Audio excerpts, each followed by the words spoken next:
being recorded. My name is Arnold. Has joined the meeting. This meeting is being recorded. Yeah, so the robotic voice is reminding you, that's my voice, by the way, that this talk is being recorded. Okay. Hello. Hello. Hello. Moving it around. Yeah, it's cold. Okay, well, relax, everybody. We will begin in a couple of minutes, so please, make yourself comfortable as we just wait for everybody to arrive. The talk. Henry Monroe. Interested? What were you talking about at telly? I went to TV. What? Went to TV. From where? To buy one. RG gets a great deal. You know, the Tesco. Yeah. 43-inch Philips TV for $225. Well, that's very cheap. Or a Sharp 50-inch TV for $290. Okay. My God. We can get a Philips. Francis, Yes. can you see if you can mute people? Or maybe I can do it here. Yes. No, I'm able to do it, Stephen. Yeah.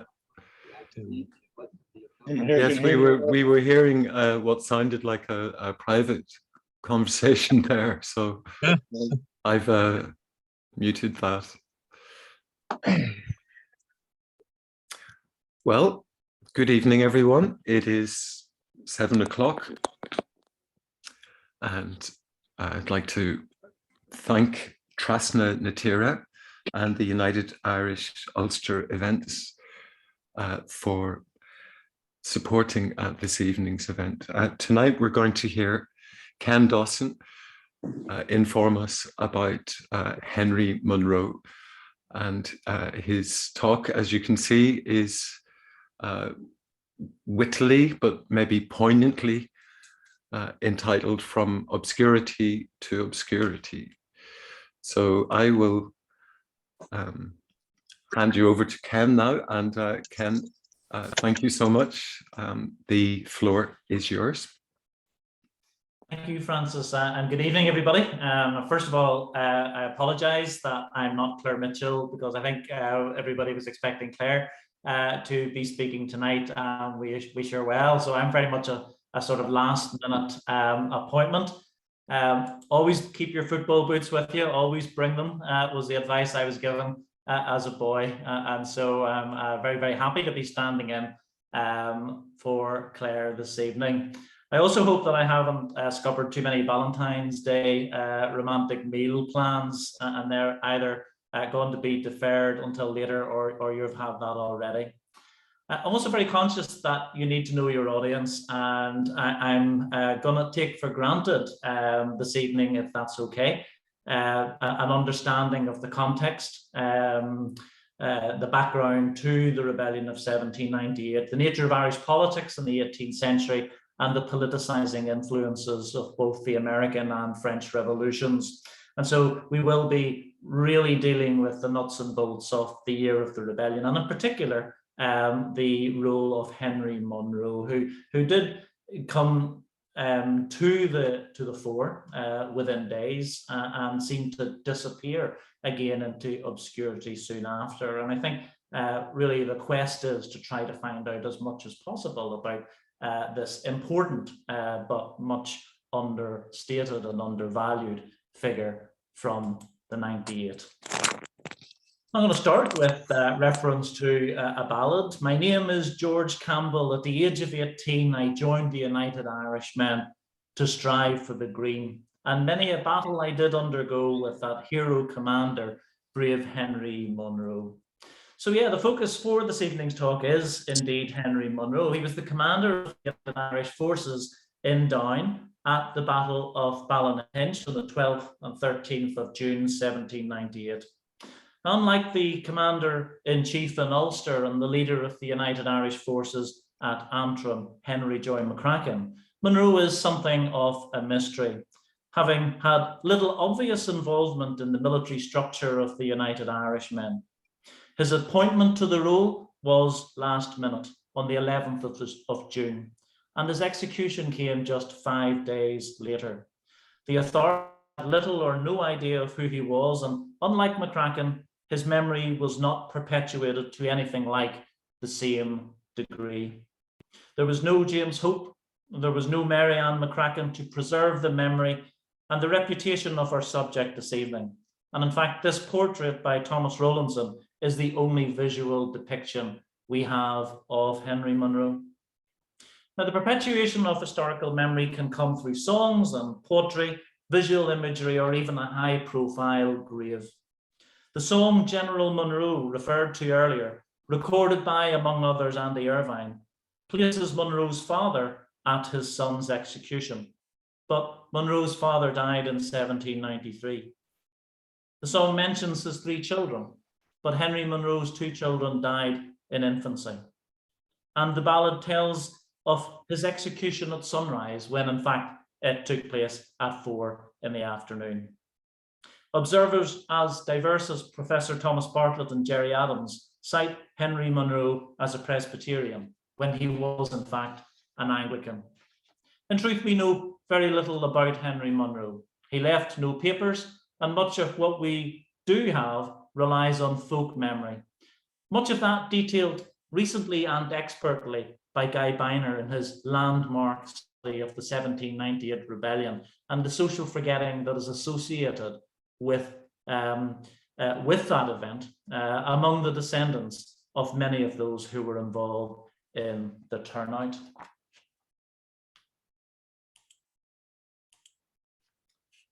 Just going to try to move the slides on here.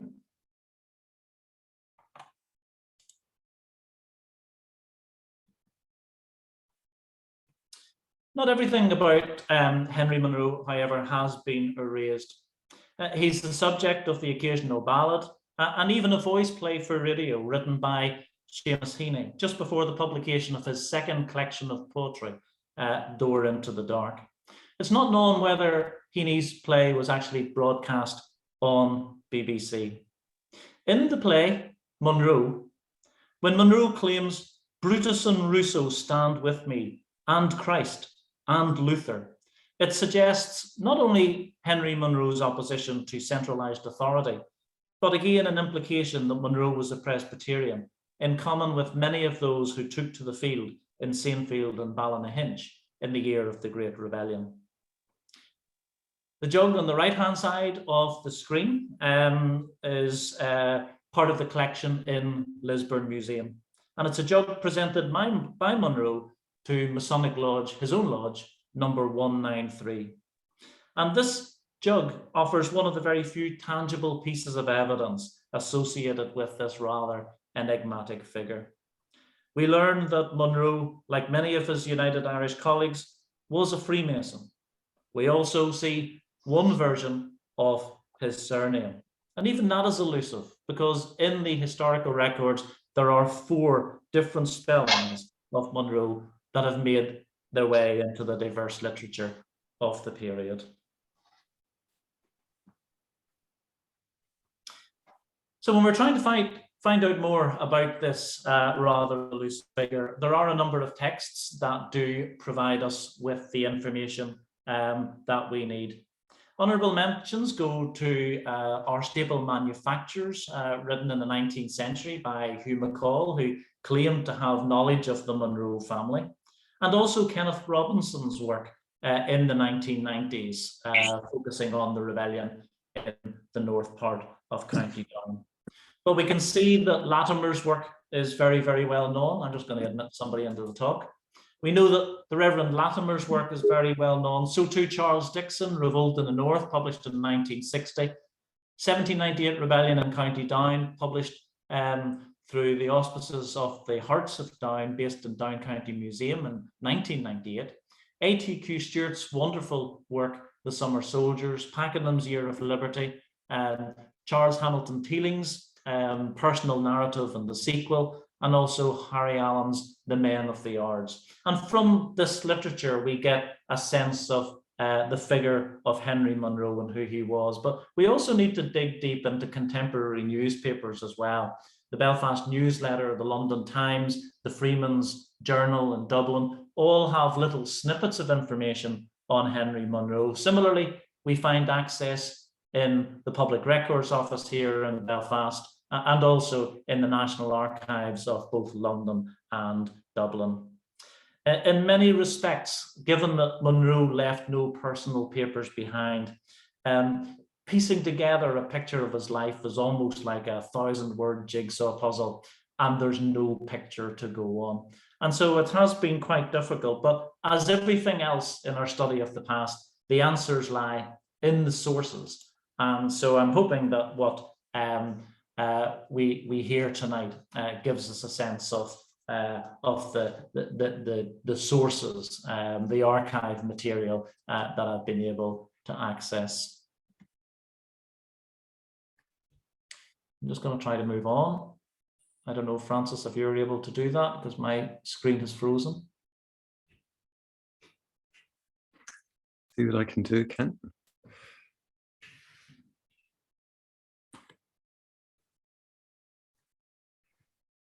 No, I don't have control of your Okay. of what you're sharing. Okay, I'm going to stop the share and then come back in and see if that can work for us.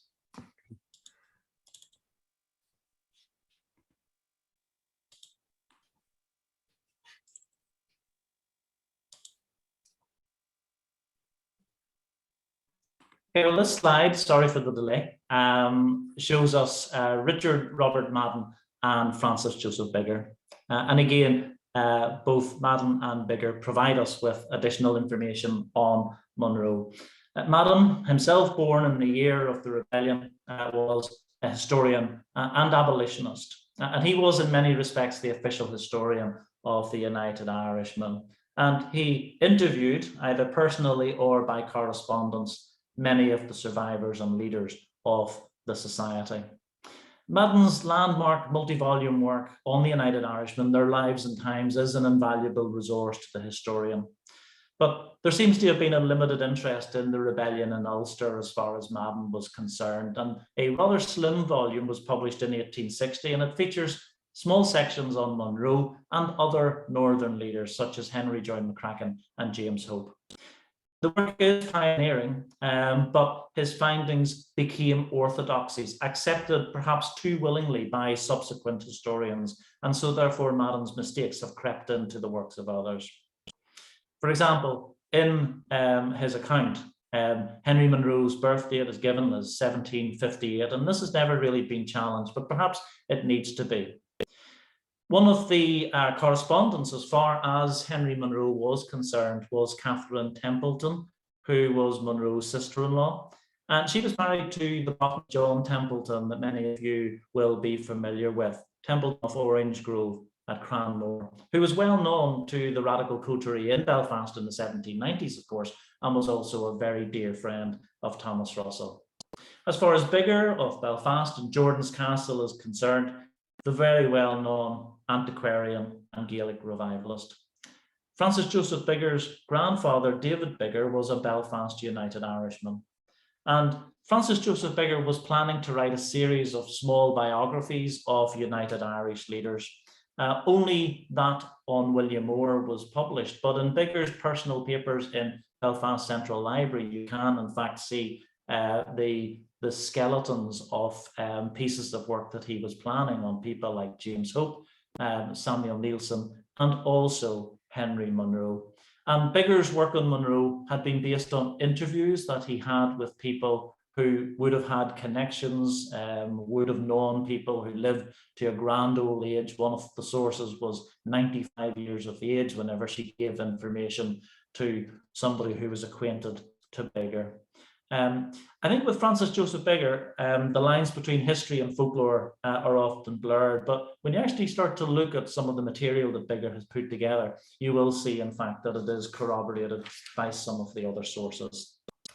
So let's get into the actual detail of Henry Monroe. And this is a well-known painting, familiar, I'm sure, to many of you. It shows the Lisburn Volunteers, probably 1782, and they're drilling in Lisburn Square. You can see the Market House, now Linen Museum, in the background. So what do we know about Henry Monroe and his role in an unfolding conspiracy that was accelerated by the outbreak of war between France in 1793? Well, a little bit of biographical information to start with. Monroe was descended from the Monroes of Foulis Castle. That's north of Inverness in the Scottish Highlands. He was the grandson of Hector Monroe of Rose Hall in Tullyleash and a cousin of the famous Dorothea or Dolly Monroe, whose beauty in the 1960s and 1770s captured and captivated Dublin society. The Irish Viceroy, Lord Townshend, and also the great patriot MP Henry Grattan were considered to be suitors of Dolly Monroe. Monroe's birth date is unclear. Madden, as I mentioned earlier, does cite this as 1758, and most historians have followed this. But Charles Teeling of Poleglass, probably the leading defender in Ulster in 1798, writes that Monroe died in the 31st year of his life, placing his birth date in 1768. And this is corroborated by the Reverend Edward Cupples, who was the son of the Reverend Snowden, rector of Lisburn Cathedral and Henry Monroe's minister. And Edward Cupples also confirms that Monroe was born in 1768. Now, if that's the case, then the authenticity of Henry Monroe, who is said to appear in this painting on the left-hand side of the screen, holding his chin, is unlikely to be the case. Monroe's father died in 1793, and we have no record of his name. His mother was Margaret Gorman. He had two sisters, Margaret, known as Peggy, and Anne. Henry Monroe was an Anglican, but there is no evidence to support the claim, often published, that he had been a church warden in Lisburn Cathedral. Unlike two others in this really coincidental world that we have in the 1790s. George Tandy, for example, brother of James Napper Tandy, the leading United Irishman, had been a church warden in Lisburn Cathedral. So too had Captain Point Stewart, leading volunteer in the 1780s, early 1790s. And Point Stewart was also, as a member of the Derryaghy Yeomanry, an eyewitness to Henry Monroe's execution in June of 1798. Now, we know that Monroe was apprenticed in the linen trade. He was a linen draper, and he worked between Lisburn and Lurgan. Personal characteristics, he's described as generous, handsome, brave, and athletic. Now, we know that Henry Monroe married Margaret Johnson, who was the daughter of Robert Johnson of Seymour Hill.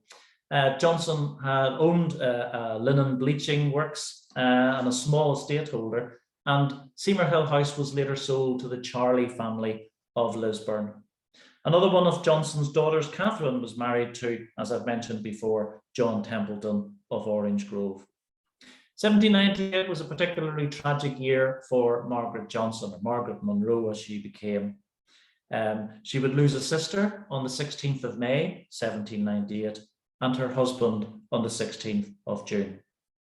Shortly after the rebellion, on the 29th of June, Robert Johnson was one of a number of inhabitants in the area between Belfast and Lisburn, as it's cited in the Belfast newsletter, who added his name to a declaration of loyalty that opposed, and I quote, a most savage and unnatural rebellion. And so that Johnson, Monroe, and the divisions within that family is perhaps just one of many families exhibiting divided loyalties in 1798. Monroe's sister Peggy was said by one of Biggar's correspondents to be lined up to marry Charles Teeling.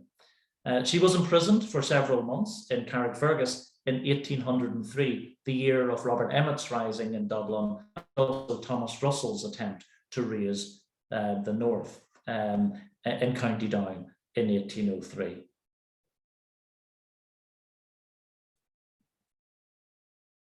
Now, before returning to the theme of Monroe in a couple of minutes' time, let's track the leadership of the United Irishmen in County Down in the run-up to the 1798 rebellion.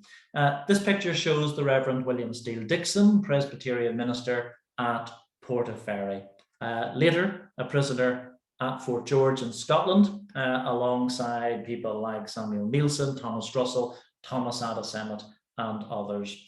And Dixon's account of his incarceration at Fort George, a narrative of confinement and exile, is another wonderful source for the historian, not least because Dixon seems to have a great interest in gastronomy and describes at length the food that was prepared for the prisoners in fairly salubrious surroundings, I might add, by a Mrs. McGregor in Fort George.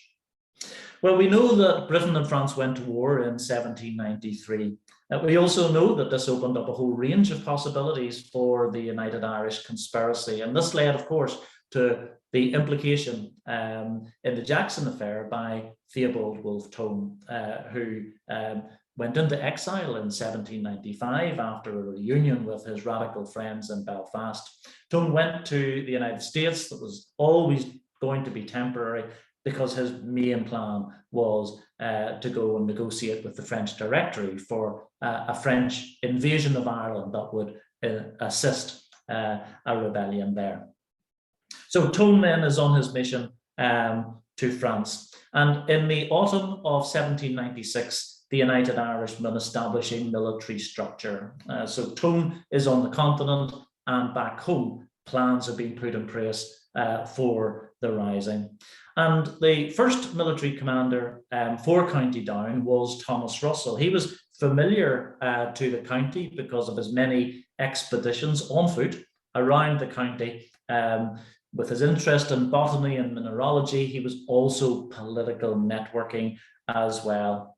Now, Russell, of course, had been arrested on the evidence of the informer William Byrd, alias John Smith, on the 16th of September, 1796. That's the same day that Sam Neilson was arrested in Belfast, and also another leading United Irishman, Henry Hazlitt.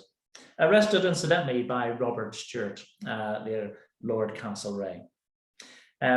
In Lisburn on the same day, Castlereagh arrested Charles Teeling.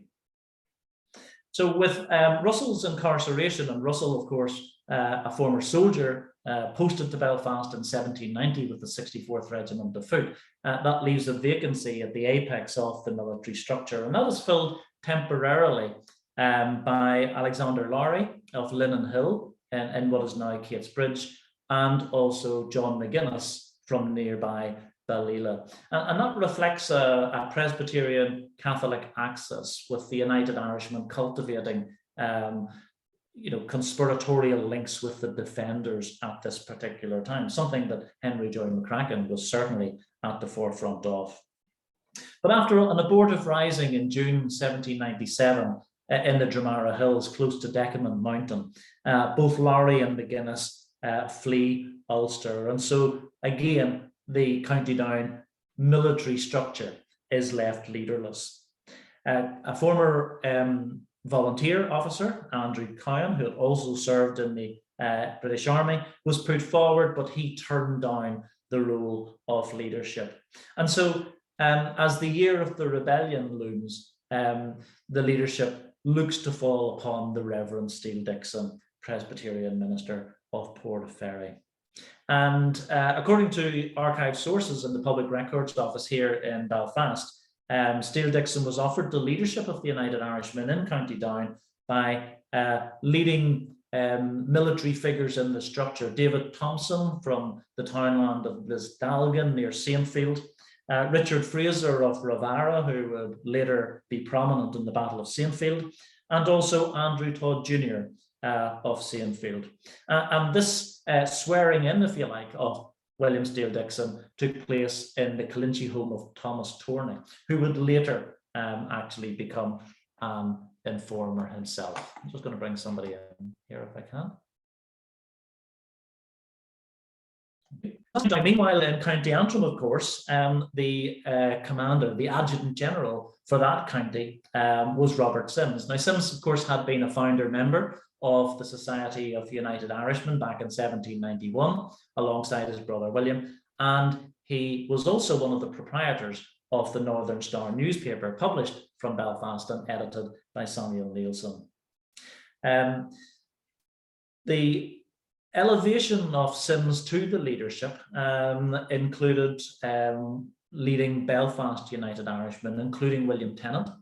And also at the meeting that saw Sims elevated to the leadership in Antrim was Samuel Orr. Now, Samuel Orr was the brother of William Orr. Samuel would be at the Battle of Antrim and later gave evidence to the authorities after the rebellion was over. Now, in County Down, the Reverend Steele Dixon, it would seem, would be cautious and circumspect. He did not see himself as a natural leader, but he pledged that he would do what he could according to the sources, not Dixon himself. And similarly, in County Antrim, Robert Sims was cautious as well, particularly given the lack of information coming from France and the lack of preparedness at home as far as a rebellion is concerned. It may also be possible that Robert Sims was concerned about his business interests, and also his wife was pregnant with their second child. So there seems to be a degree of hesitancy and prevarication as far as the United Irishmen in Ulster are concerned. Not surprising given the levels of military activity during the previous 12 months, but let's not forget that Ulster was the cradle of the United Irish movement, and as rebellion began to rage from the 23rd of May in counties surrounding Dublin, Ulster was quiet. Now, in the weeks before the rebellion broke out, people like Henry Joy McCracken and William Keane, a former clerk in the Northern Star newspaper, who, like McCracken, had been a prisoner in Kilmainham, well, they were starting to shuttle north and south in order to try to develop plans for a rising.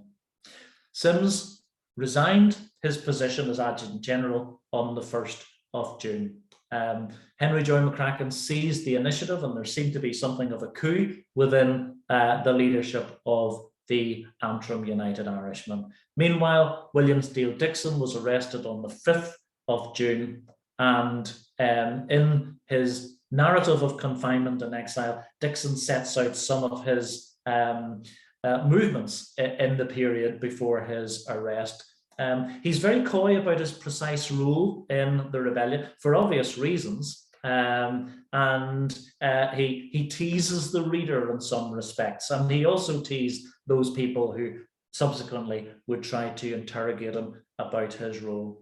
So in the days before Dixon's arrest, he would have met with a number of people who were involved in some way in plans for the conspiracy. John Coulter of the Column, David Shaw of Saintfield, a colonel within the United Irish military structure and the agent for the Northern Star in that particular area, Richard Rollo Reid of Ballygowan House, George Sinclair, Eldred Pottinger of Ballymacarrot. Pottinger had married into the Gordon family of Florida Manor in County Down, close to Colinchie. And in fact, Eldred Pottinger's servant was identified as somebody who was active in Colinchie on the 9th of June 1798, as the rebellion in County Down was beginning to start. Dixon also met with John Hughes and Nicholas McGeehan. Now, these men were informers whose combined actions, unbeknownst to each other, helped to derail the prospects of joint rebellions, joint risings in Antrim and Down. This John Sinclair that I've mentioned was the brother-in-law of the Belfast solicitor, James McGugan, another informer. Sinclair had been a soldier. He was on half pay with the 62nd Regiment, and he was the son of a minor landowner from the townland of Tullygarvan, which is near Ballygowan.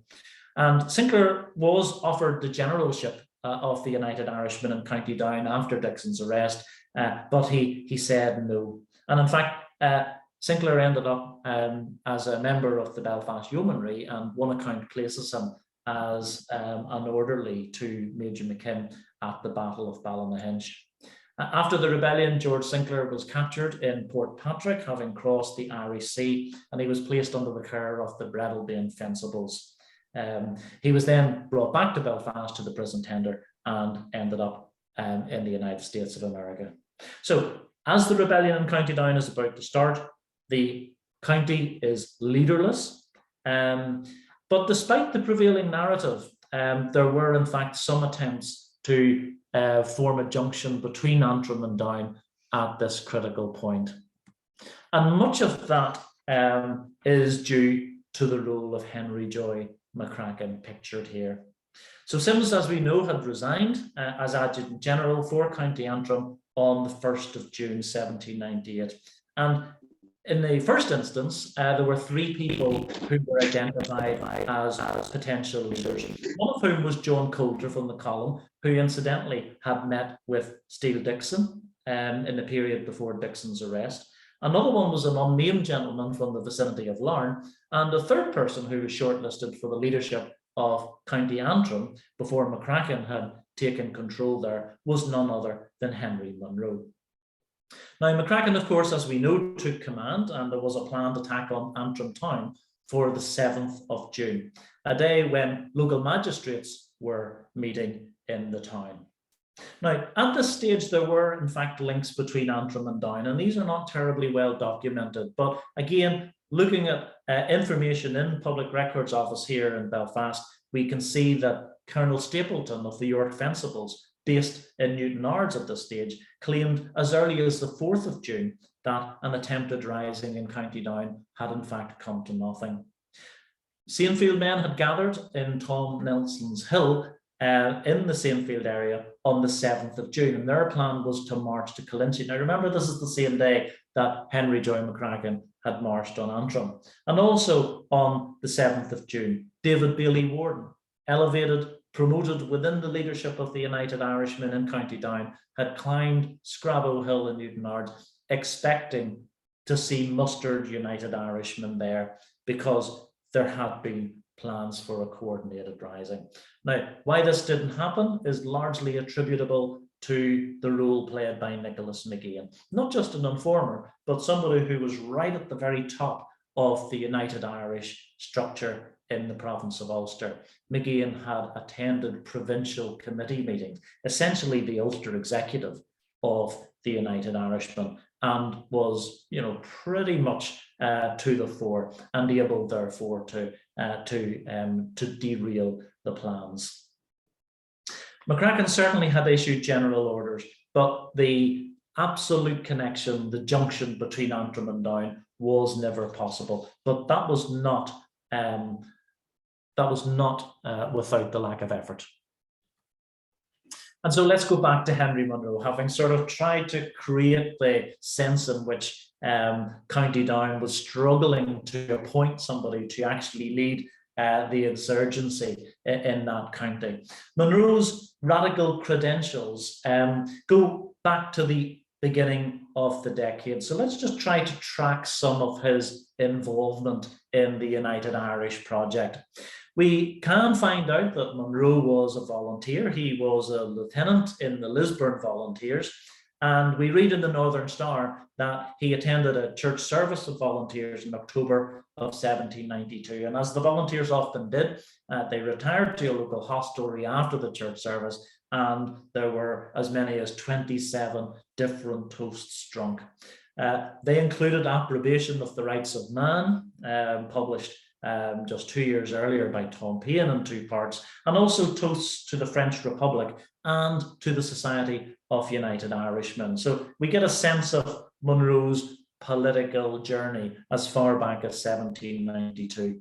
In the National Archives in Dublin, when we look at the minute book and the financial records of the Northern Star newspaper, we can see the scribbling of Thomas Keane, possibly the brother of William Keane, or perhaps they were the same person. And we know that Henry Monroe was a subscriber to the Northern Star, again, establishing his radical credentials. Madden tells us that Monroe was appointed as a colonel in the United Irish military structure in County Armagh, and remember, his business interests had taken him regularly to Lurgan. But I think one of the things that really establishes Monroe's radical credentials is his membership of the Freemasons. And the Freemasons would have been pursuant of idealistic political societies. In many senses, that was the rationale for Freemasons lodges. And there was a deliberate policy in the mid-1790s, as far as United Irishmen were concerned, to join Freemasons lodges and perhaps shape them so that they could be used for political meetings that would not be penetrable by the authorities. And so we see a number of leading United Irishmen joining Freemasons lodges. And one of those lodges was the recently revived number 193 in Lisburn. And if we think about some of the people who are actually members of this lodge, it perhaps tells us something significant was afoot. Obviously, Henry Monroe was a member of the lodge. So too was Bartholomew Teeling, son of Luke Teeling, the linen bleacher and businessman, leading defender from Poleglass. Bartholomew Teeling, of course, as we know, was part of the Umber expedition, which landed in Mayo in August of 1798, and Bartholomew Teeling was hanged for that. He was the brother of Charles Teeling, the leading defender figure. Samuel Musgrave was a member of the lodge. He was an apothecary in Lisburn who was arrested and imprisoned in 1797. So there is a radical edge to this lodge, and that is given even greater credence whenever we know that in 1796, none other than Samuel Nielsen joined the lodge.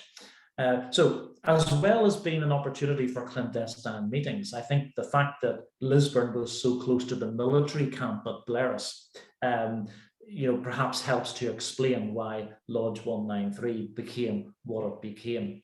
And Blaris had been established as a military camp. We know that the United Irishmen had attempted to infiltrate Blaris camp by sending emissaries and by spreading United Irish propaganda and handbills and so on. And significant numbers of militiamen, many of them Catholic, had in fact been enrolled as United Irishmen and defenders, up and up as they were termed. And we know, of course, of the 4 members of the Monaghan militia who, on the evidence of the informer Edward John Newell, were shot at Blaris in 1797.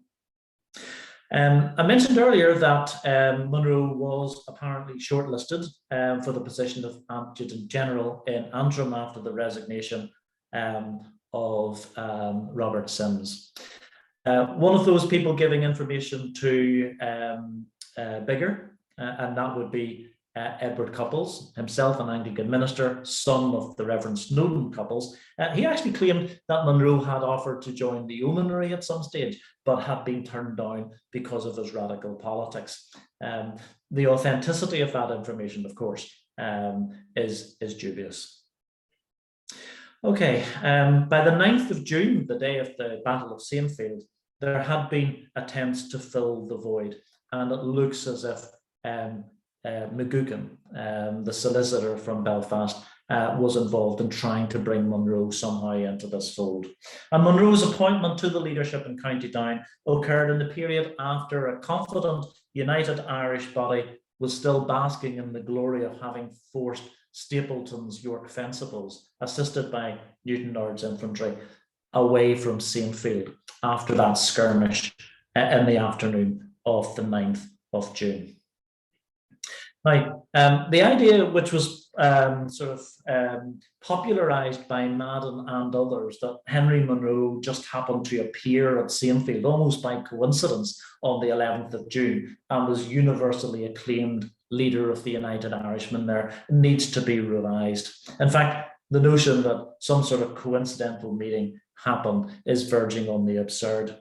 Monroe had in fact been headhunted for the leadership of the United Irishmen in Down. And when he appeared, he was accepted, and that would suggest that his appearance was planned. At his court-martial on the 16th of June, 1798, Monroe claimed to have been acting at the request of James Townsend. Now, Townsend, probably a licentiate Presbyterian minister, but also the tutor to the children of the Reverend James Porter, who had been hanged in the aftermath of the rebellion in County Down. Townsend seemed to have been acting as a United Irish emissary at this time, making his way around the county, trying to find people who could be elevated into positions of leadership. Townsend would later play an active role at the Battle of Ballynahinch, He would then be on the run. He escaped to the United States of America. And in 1805, we see a report in the Belfast newsletter, which tells us of Townsend's suicide in Savannah in the state of Georgia. Townsend apparently shot himself after spending all of his own money and also that of the 2 children for whom he was acting as guardian. So let's take ourselves into the action, into the events of the rising in County Down. And the picture on the screen is of Montalto House, which was the country seat of the Earl of Moira, a leading Whig peer and somebody with reformist credentials. The United Irishmen had been based in Saintfield, and Monroe, upon taking command, had decided to move from Saintfield to Ballynahinch. He sent an advanced force under James Hull and David Bailey Warden. And then the United Irish Army, probably around 5,000 strong, encamped on the front lawn of Montalto in Ballynahinch.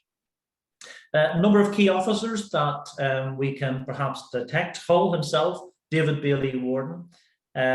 We hear of an aide-de-camp to Monroe called Francis Walsh, Valentine Swale from the locality of Ballynahinch, and also William Keane. And Keane was this clerk in the Northern Star, an associate of Samuel Neilson, arrested in 1797, a prisoner in Kilmainham. He was an emissary for the United Irishmen, going from Antrim and down, communicating information from the Dublin leadership. And it's quite clear from the evidence that Keane was probably one of the very few, if not the only person who was at both the Battle of Antrim and the Battle of Ballynahinch. James Hope tells us this, but we also get this information from William Grimshaw, the son of Nicholas Grimshaw, the great cotton pioneer from Whitehouse. And he talks about seeing Willie Keane on the way to the Battle of Antrim. It would appear that he got a boat across Belfast Lough, and he appears here in Ballynahinch. It's a remarkable story, that of William Keane, and some of you have probably read Conor O'Clery's excellent historical novel, The Starman, which really puts some flesh, and well-researched flesh, onto the bones of this pretty remarkable young man. Keane would later be arrested. He escapes from the Provost prison in Belfast, which was the Donegal Arms hostelry, and he manages to escape and goes to the United States of America, and he ends up in Philadelphia. Now, at Montalto, Monroe is preparing his soldiers for the final conflagration. There is a manifesto which is published telling people not to pay their rent because that would be donated to use in the National Liberty War. We get a sense of Monroe's qualities as a general from a number of different accounts. And I want to divide that briefly into positives and negatives. So we think about the positives first of all. Monroe had decided to move from Saintfield to Ballynahinch. He had sent this advance party under Hull and David Bailey Warden, and then James Townsend, to basically clear the pathway to establish the camp. And that would suggest a degree of planning and leadership. Also, he appointed 2 musket columns to be on the road close to Windmill Hill in Ballynahinch to prevent the easy march from Belfast of General Nugent's forces. And the government forces were held up by these 2 musket battalions under the leadership of Samuel McCance from Ballyvester and also Thomas Watson of Newton Breda. And Watson's military and revolutionary activities would actually continue into 1799, whenever there were still some sort of twitches, if you like, of the United Irish remnant. Drilling and communicating with his men, a number of sources tell us that Monroe was doing the rounds, trying to encourage his troops. He was also sending communications to other parts of County Down saying, don't send more people to Ballynahinch because the numbers there were already more than enough. suggesting that he realized that he would not be able to exercise military discipline if the numbers were swollen by too much. General Nugent, Monroe's opponent at the Battle of Ballynahinch, recorded that Monroe's position at Montalto was a better chosen one than the camp at the Creevy Rocks in Saintfield. And Hugh McCall, in his account, also said that Nugent reported that he had never seen a civilian handle troops with such skill as Henry Monroe had done over undisciplined men. That's the positive side. On the negative side, there are others who would be perhaps less kind about Monroe's military capabilities. One of those was Morgan Jellett, who was actually a member of the Belfast Yeomanry. He would be present at the execution of James Dickey in Belfast after his capture in the Belfast Hills. Monroe knew Jellett knew Monroe, and Jellett seemed also to be familiar with others, including the aforementioned William Keane. Jellett's account basically said that Monroe was not a rebel at heart. He knew his incapacity for command, but perhaps he was dazzled by the potential glory and not blinded his prudence. Jellett also tells us that Monroe retired from the battlefield after the Battle of Ballynahinch, disgusted by both himself and his troops. He died, said Jellett, not as a bravado, but as a repentant sinner. The Reverend Thomas Ledley Birch, Presbyterian minister at Saintfield in County Down, is somebody who seems to be critical of Monroe's leadership. He writes of Monroe as a general that it was a post, I quote, notwithstanding his worth and goodness of heart, for which he was simply not qualified. Now, Birch was critical of Monroe's decision to move from Saintfield to Ballynahinch. Birch himself was court-martialed just before Monroe and exiled. And Birch was accompanied on his voyage to the United States on board the Harmony by none other than William Keane. And that makes me wonder, does Birch's rather critical outlook on Monroe's performance at Ballynahinch reflect the view of William Keane, aide-de-camp to General Henry Monroe? And let's not forget that when Monroe would be arrested, he was in the company of William Keane. They had escaped together and they were captured, although Willie Keane, unsurprisingly given his earlier adventures, managed to escape. David Bailey Warden, also his account in the National Archives in Dublin, suggests that Monroe was far too keen to engage, and Warden and his sort of group felt that the United Irish Forces at Montalto were undisciplined. Now, this is despite the fact that some other accounts would say that Monroe was rather vainglorious, turning down the opportunity to attack Ballynahinch on the evening, the night of the 12th of June, whenever the Monaghan militia was rampaging through the streets in a drunken and licentious state. So we'll never quite know what the realities of the situation were. Charles Hamilton Teeling describes Monroe as courageous, but there was a romantic love of glory and a thirst for fame, and that he ignored good advice being provided by others. Teeling himself was not at Ballynahinch. He was with a contingent of United Irishmen. Probably many of those were defenders close to Newry, who were hesitating about whether to join Monroe's forces at Ballynahinch or whether to move south and form a junction with the United Irishmen there. This famous painting by Thomas Robinson was actually completed in 1798, and it was exhibited in Belfast in the Exchange Building. And now, of course, many of you will know that it hangs in Áras an Uachtaráin in the Phoenix Park. During the battle on the morning of the 13th of June at Ballynahinch, Monroe was sending troops down to the Mill Bridge and into Bridge Street, now Dromore Street, in an attempt to perhaps split the loyalist forces. The government troops at one stage were in fact pushed back to the Market House Square, which would suggest that there was some quite heavy fighting, particularly at close quarters, whenever the pikemen charged towards the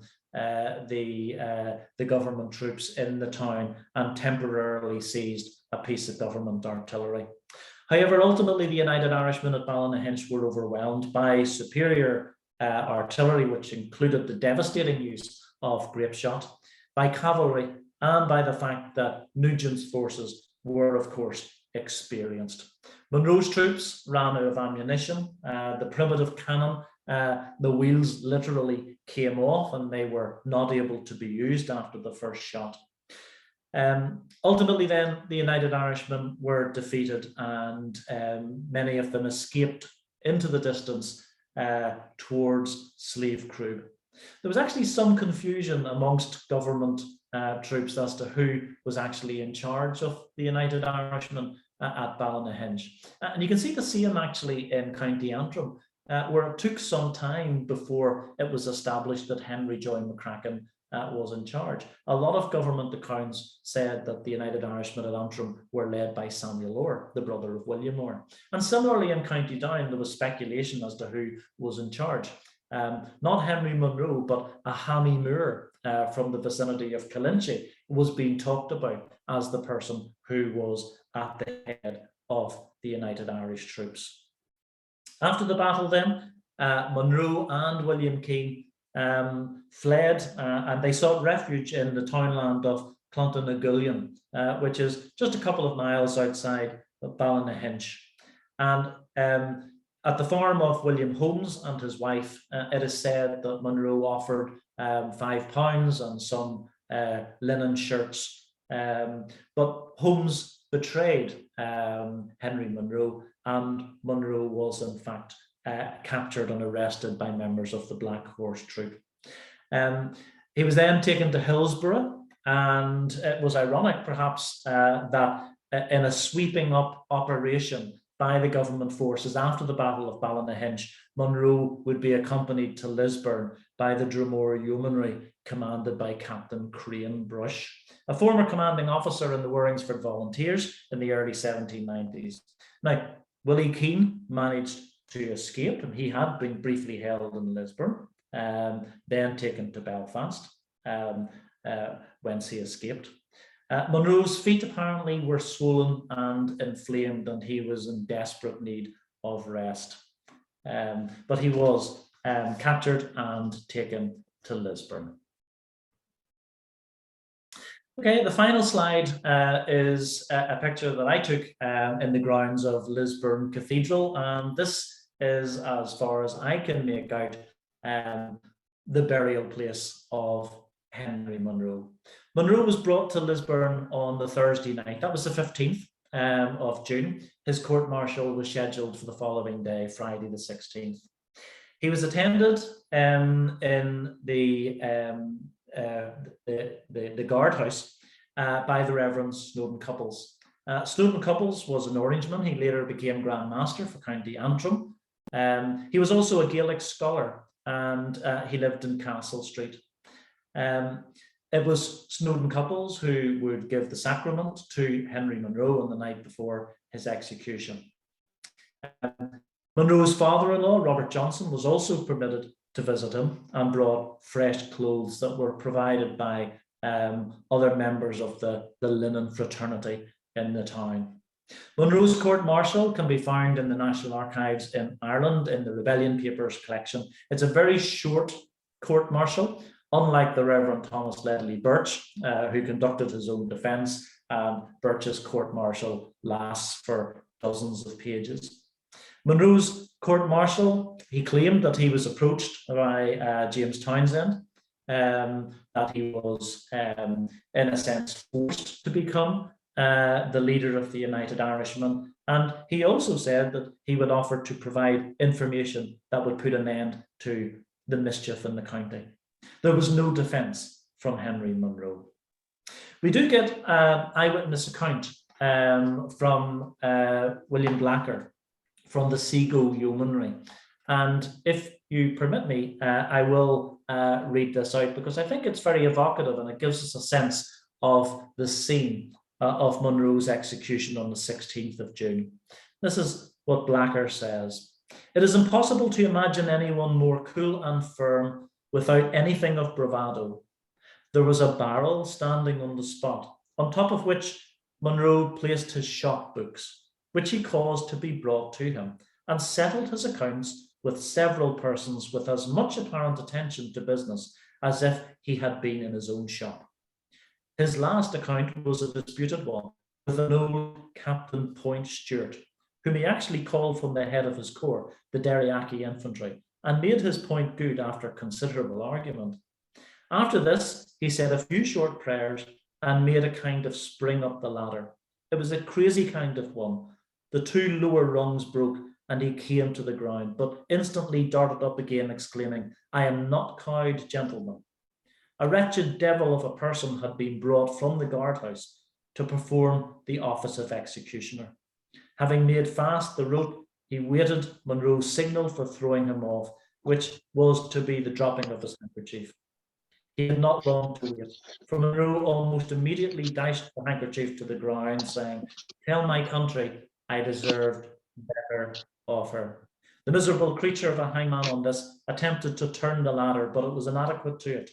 To aid him was mercy to the culprit, and indeed under this feeling I beckoned to my orderly sergeant, Thomas Porter of the Seagulls, to put his hand as I did mine, and Monroe swung into eternity. And although a light man, apparently without struggle.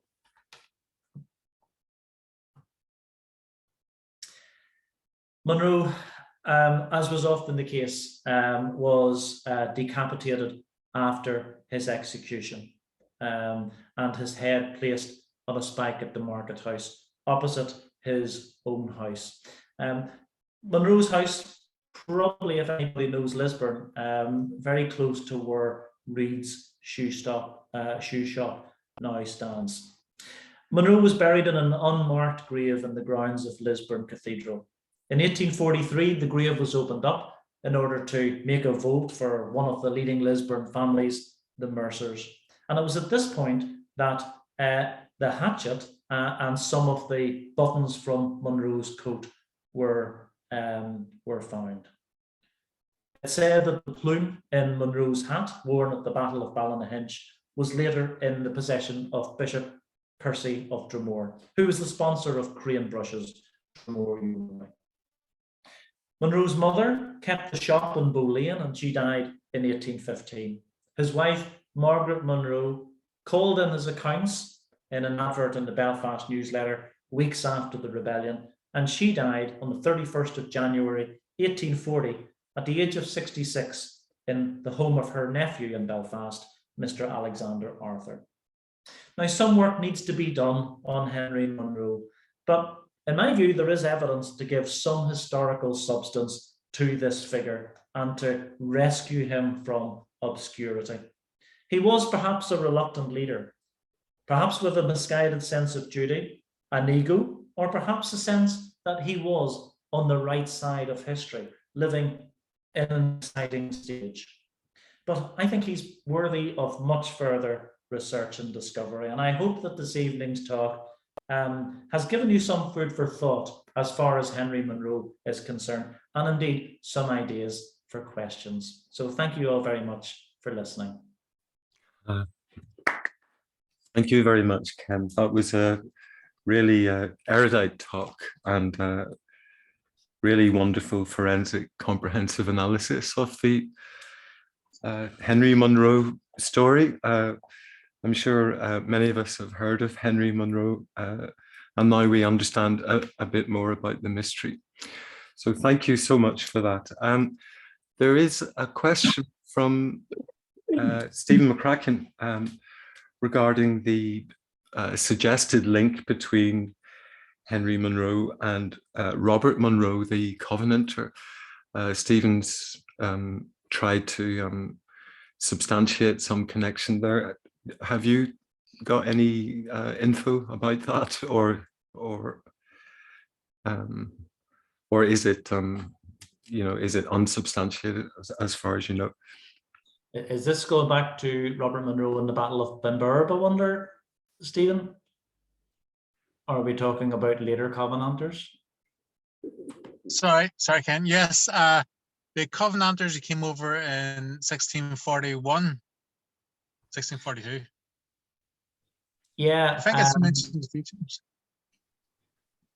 yeah, it is said that one of his ancestors, was in fact Robert Monroe, defeated at the Battle of Benburb, and that appears for the first time in the Monroes of Foulis Castle, which was almost like a genealogical survey of the Monroe family, which finished with a discussion of Henry Monroe. I'm not a genealogist, but I think there is a very clear line of connectivity there. And I've mentioned the Monroes of Rose Hall and Tullyleash, and also, the connection with Dolly Monroe. I have an article, I think it was in the Ulster Journal of Archaeology, that details a little bit more on the life of Dolly Monroe, who was this legendary beauty, and as well as Grattan and the Viceroy being great admirer, so too was Sir Hercules Langrish, an Anglican MP in the Irish Parliament, who had sponsored the Catholic Relief Bill of 1792. I think there is a connection there, Stephen, absolutely. And perhaps that's something I could do a little bit more work on, the Monroe family tree. Thank you, Ken. Sorry, just the button again. Sorry, Francis. Often I've read, I think it's Madden says that Henry Monroe's father died young, when he was young, and Henry was only a young Wayne. I take it that's wrong.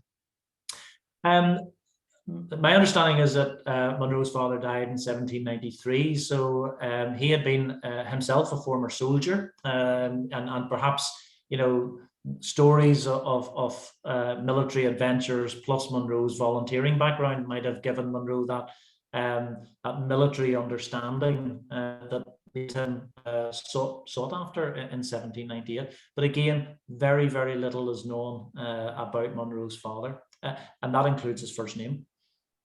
That makes a lot of sense, Ken. I think Madden goes on to say that Henry's father was a Presbyterian. He came to Lisburn. He met his wife, and the wife was an Anglican. And after he died, when Henry was a Wayne, he then became Anglican with the wife, with his mother. But maybe that's been rubbish now. I think that's probably correct. Father was Presbyterian, mother Anglican, but again, we are relying on Madden, and I think while Madden left us this wonderful legacy as far as the life and times of the United Irishmen are concerned, it has become the orthodoxy and therefore has never really been fully challenged. Get on. Thank you, Ken. Thanks, Stephen. Thanks, Stephen. Thanks, Ken. Ken, there are comments in the meeting chat thanking you for your excellent talk. There's a few questions. Trevor Martin is asking you, or indeed anyone here.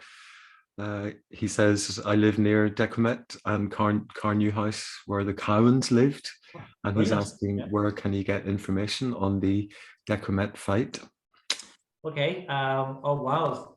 One of the wonderful things about meetings and talks like this is that you hear these little gems, and that's just wonderful. The information about the Decomet fight can be found in evidence in the National Library of Ireland, and the source is a letter from an informer who gives himself the sobriquet the Farmer, to George Anderson of Newry. There are a couple of other references to it in the Downshire papers, and basically what happened was that there was a gathering in Decomet Mountain of several hundred. The defenders were certainly active in this particular region. John McGuinness would have been there. There was also a man called Savage, but there was some dispute about tactics. One of those tactics was perhaps an attempt to go and attack, possibly even assassinate Lord Annesley, who was a vehement opponent of the United Irishmen. And this seemed to be an example of the delicate relationship between the United Irishmen and the defenders fragmenting, because basically one group jumped to one side of the stream, the other group opposed to McGuinness's plans jumped to the other side, and the meeting broke up without any agreement, and in fact broke up with some argument on both sides. So, I mean, I'm happy enough to take an email address or make contact afterwards, and I'll get a copy of that source. But the Cowans of Carnew in that particular area as well, there were three brothers, John, Andrew, and I think William. John Cowan was a colonel in the United Irish military structure for County Down, and they had been volunteers, I think, with the Waringsford volunteers in 1791 and 1792. But just brilliant to hear that sort of local knowledge. So hopefully we can exchange, some ideas afterwards. Oh, okay, well, that's absolutely a fantastic answer for Trevor, I hope. We have another question at a similar level of exhaustive knowledge, and this is from Stefan O'Dearang, who's asking, who's saying, Biggar did write on Dolly. He also alludes to his mother's ancestor, Robert Argery, who was a United Irishman who knew Monroe. And Stefan's just asking you, Ken, if you're able to confirm that from your knowledge of such matters. I don't think I came across anything specifically in the bigger papers on Dolly Monroe, but I'm nearly certain there was an article in UJA, and obviously Biggar had edited that. There is another article more recent, I think, on Dolly Monroe, and again I can find the source and give the full details of that. Yeah. And some people are asking about a physical memorial to Henry Monroe. In the chat, I can see that his grave isn't marked, but are there any memorials to Henry Monroe in Lisburn or County Down? No, there's absolutely nothing, and that's the notion of the obscurity. I mean, Monroe's elevation to the leadership in County Down was very rapid, and so too was the disappearance of information, of memory, of knowledge about Monroe, and that picture which is on the screen at the minute, that's where he was, in the unmarked grave, and there is no marking in Lisburn Cathedral or anything like that. So Monroe has quite literally disappeared into history. Ken, yeah, my totally fragmentary knowledge of Monroe, I was aware of the song that goes into detail about his head being on a stake. And the sort of the song says his head was put on the stake to strike terror into people and to crush the rebellion. And this would be from the more kind of folk tradition rather than the documented history. But would you have a comment to talk about the following these executions and the pretty horrific executions, did it have a big psychological impact? I think certainly that the intention was to prevent anything like this from happening again, and it was there to be a deterrent. We know, for example, in Belfast, John Story, again, a printer who was at the Battle of Antrim, Alexander Byers, James Dickey, they were decapitated, their heads were placed on spikes at the market house, and similarly Monroe. It was horrific and gruesome, and it was designed to cow the local population to make sure that that this would not be repeated. But yeah, it was the case that Monroe was decapitated. It was another prisoner who was, in a sense, given his freedom if he would perform that particular role. And Bigger does give us some information that he tried to get served in pubs for years afterwards and was refused service, and he was basically disowned by his wife because of his role on the day of the execution of Monroe. And of course, Monroe's head was put on a spike, and this was on display opposite his family home. Distressing on so many levels, but not untypical of what was happening in the period after the rebellion. Okay, many thanks for that, Ken. As you can probably see yourself, there are a few more comments from Trevor and Stefan. Stefan is talking about some jugs Monroe gave to the lodge, and he's got photos of them. And Trevor is giving us some more details about Cowan. Cowan refused the position of commander as a former officer. He was being watched. Carnew House is still there. McGuinness family house, Ballela House is also still there. One of the Cowans was arrested and taken to Blaris, where he escaped and fled to Scotland. And John Linus is suggesting a blue plaque at Monroe's house in Lisburn would be appropriate. So there you go, Ken. Yeah, that's a request of the Ulster History Circle, for that. I'm not quite sure where the house is, but I think certainly on the Market House itself, the museum would be an appropriate place. Or something like that, yeah. And I think the two jugs, and I'd shown a picture of one on one of the earlier slides, are in the possession of Lisburn Museum, which put on an excellent exhibition back in 1998, for those of us who can remember that. Hello, can you hear me? Yes. Yes. Peter Collins here. Peter, hello, how are you? Yeah, hello. That was a great talk. Thanks very much. Really appreciated it. Regarding blue plaques, I'm on the Ulster History Circle committee. You have to, put forward an application to our committee. So if anybody wants to do that, they could send it to me, and I'll put it forward. The only thing is, it might be seen as being highly political, but I mean, it's worth a try, and I certainly would love to see that happen. I don't know about the house. Does anybody know where it is?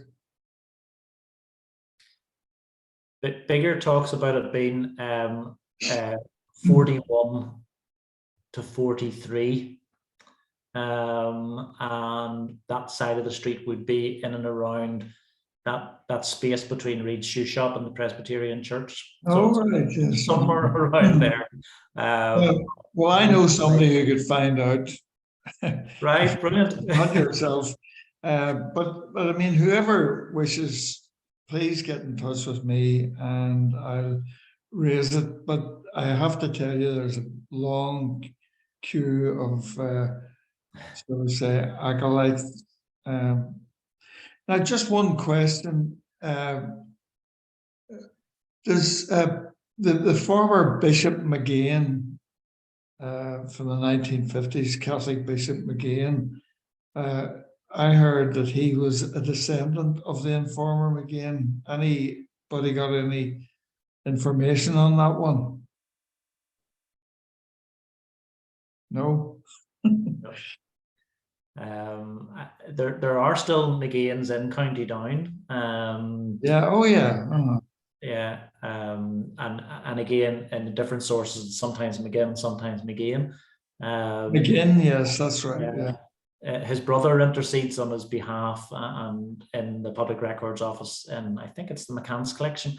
There are a series of letters from John McGinn, who's his brother, who seems to have a legal position and was living in London, basically trying to ensure that suitable rewards and pensions are given to Nicholas McGinn for services rendered.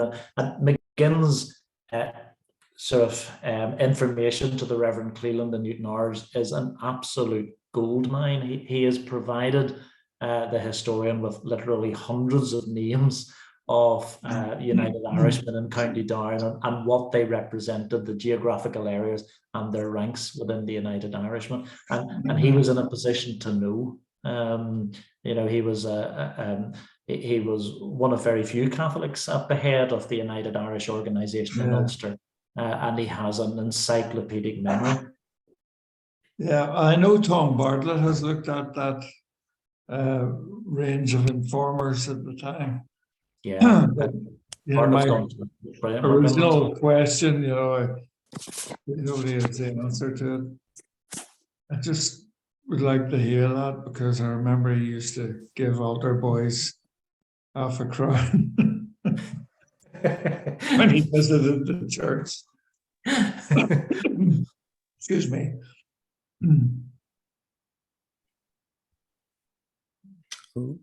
Oh, okay, everybody.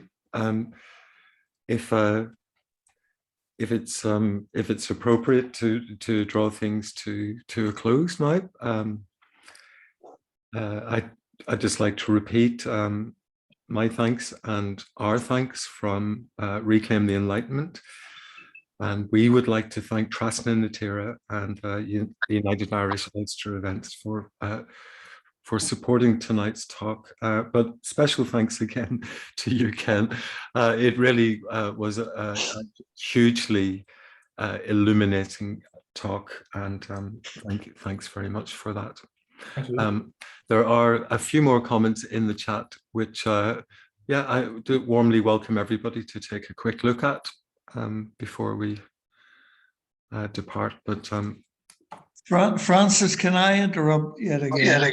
Yes, please do. It's got to do with the best shrift that we're talking about having for Eamon McMahon, which I seem to be the editor of. Yes. So if anybody or anybody you know has got information that would go into that and would, you know, be part of the tribute to our founder, Eamon McMahon, please yet again get in contact with me. Thank you. Thank you, Peter. Okay, so that's an invitation for written contribution to a tribute publication from Reclaim the Enlightenment in tribute, in homage really to our former chairman and founding soul, Eamon McMahon. Thanks very much for that, Peter. Thank you, Francis. Yeah. Okay, that's us, everybody. All right. Thank you very much, Francis. Well done. Thank you. I'm one slán. Yeah. Happy Valentine's from Christopher MacDonald. Love you, baby. Love you. You know what happened to Valentine, don't you? The original. Got the sack.